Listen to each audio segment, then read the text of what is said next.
You don't traffic 1,000 children and only arrest 2 people. Think about that for a second. That one line delivered by Congresswoman Malin Dean wasn't just a statement, it was a thunderclap. It cut through years of silence, half-truths and excuses surrounding one of the darkest scandals of our time. And here's the thing, it's a question millions of people have been asking quietly, but rarely has someone in power said it so bluntly.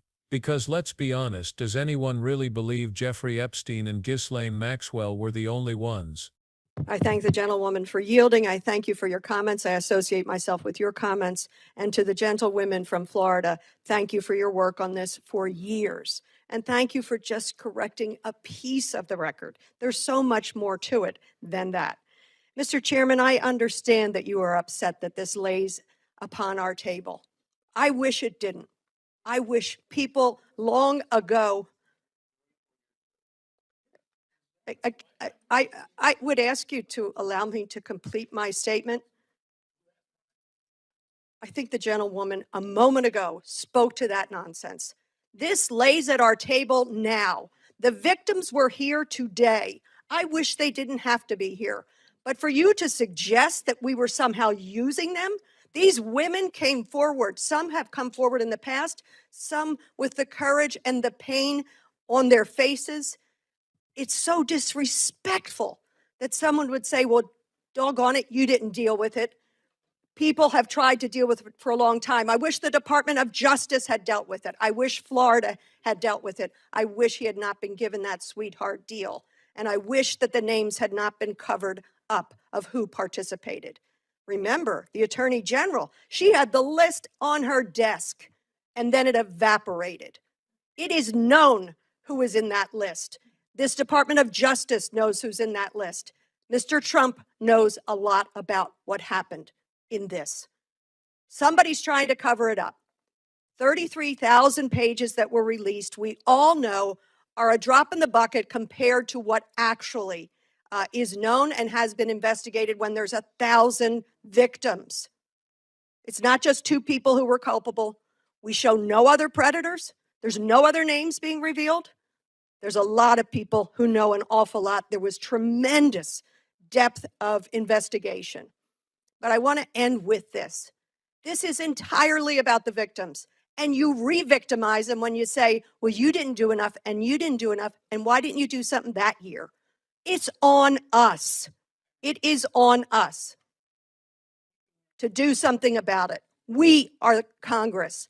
And I suggested to you, she said, survivors will do it for survivors. Let's stand with the survivors. Let's not leave it on them. Let's not say, okay, DOJ failed, this administration failed, Congress failed. Why would we want to be in these jobs if we don't seek justice for victims so grievously harmed? Think if this was your daughter. I have 4 granddaughters. Think if it was one of yours. Would you be content saying, you know what? They didn't do enough 4 years ago, so I don't really care about this. This is entirely about the victims, and they have been lost here. I don't know why you sit contentedly allowing them to be lost. I ask for support for my amendment. I yield back to the gentlelady with great thanks. Does anyone truly believe a global trafficking network could run for decades, moving hundreds, maybe thousands of vulnerable young women and children, with only 2 people ever held accountable? That doesn't pass the smell test, and Dean knew it. That's why she aimed directly at the one place lies can't hide: the money. Because money leaves a trail, and in Epstein's case the truth is buried in financial records, records that some in power are still desperate to keep hidden. Dean stood on the House floor and introduced an amendment with one simple goal: stop the Treasury Department from blocking Congress's access to Epstein's suspicious activity reports. Known as SOURs, these are the financial system's warning lights, the red flags banks are required to raise when transactions look abnormal, suspicious, or flat-out shady. And in Epstein's world there were plenty. Dean's words weren't just about numbers on a page, they were about transparency. She made it crystal clear that without these financial records, the scope of Epstein's operation would remain buried and justice for survivors would remain incomplete. Her message was unmistakable. If you want to understand how Epstein really operated, don't just look at the headlines, the court cases, or even the survivor testimonies. Follow the money. And she wasn't alone. For years, Senator Ron Wyden has been digging into Epstein's finances, refusing to let this trail go cold. And just recently, House Oversight Chairman James Comer sent a direct letter to Treasury Secretary Bessent demanding that the department hand over the very records Dean was talking about. Sours connected to Epstein's network aren't just dry paperwork, they are evidence. They may show who moved money in and out of his accounts, which financial institutions looked away, and most importantly, who else was involved. Because here's the truth, Epstein and Maxwell couldn't have pulled this off in a vacuum. Think about it. You don't move money offshore, shuffle funds through shell companies, and bankroll lavish properties without banks noticing. Financial institutions don't accidentally miss transactions in the millions. If they did miss it, or worse if they ignored it, it begs a darker question: who benefited from looking the other way? And that's exactly why Dean's amendment matters. It forces the conversation out of the shadows and into the light. But if Congress was dragging its feet, survivors themselves were taking the fight directly to the Capitol. On those very steps, women who lived through the abuse stood up and demanded action. Their testimonies weren't just heartbreaking, they were a living reminder of why transparency matters. Lisa Phillips, one survivor, revealed that survivors are now compiling their own confidential list of Epstein associates, names they say were regularly part of his world. Imagine that. The people who were harmed are now doing the work government refuses to finish. That is both powerful and devastating. And yet it underscores something undeniable: Epstein and Maxwell were not the entire iceberg. They were only the tip. Survivors know it, lawmakers like Dean know it, and millions of Americans watching from the outside know it too. The real question isn't whether others were involved, it's who. Which prominent businessmen, which politicians, which cultural elites circled Epstein's orbit, and why? What were they buying?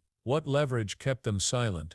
Those questions linger like smoke in the air, refusing to clear until the financial records see the light of day. Because unlike testimony that can be twisted or memories that fade, financial records don't lie. They don't forget. They show patterns. They show connections. They reveal who profited, who ignored warnings, and who may have had a hand in enabling Epstein's empire. That's why Dean's statement, "You don't traffic 1,000 children and only arrest 2 people," hit so hard. It wasn't just a line, it was a spotlight. A reminder that every time we let this scandal be framed as Epstein and Maxwell alone, we insult the survivors. We reduce a vast, decades-long network to 2 names and pretend justice has been served. But it hasn't. And here's where it gets even more pressing: survivors don't trust the system. They've seen how powerful names disappear from reports. They've seen investigations stall. They've seen how scandals fade when the cameras turn away. That's why they are now building their own records, keeping their own pressure alive.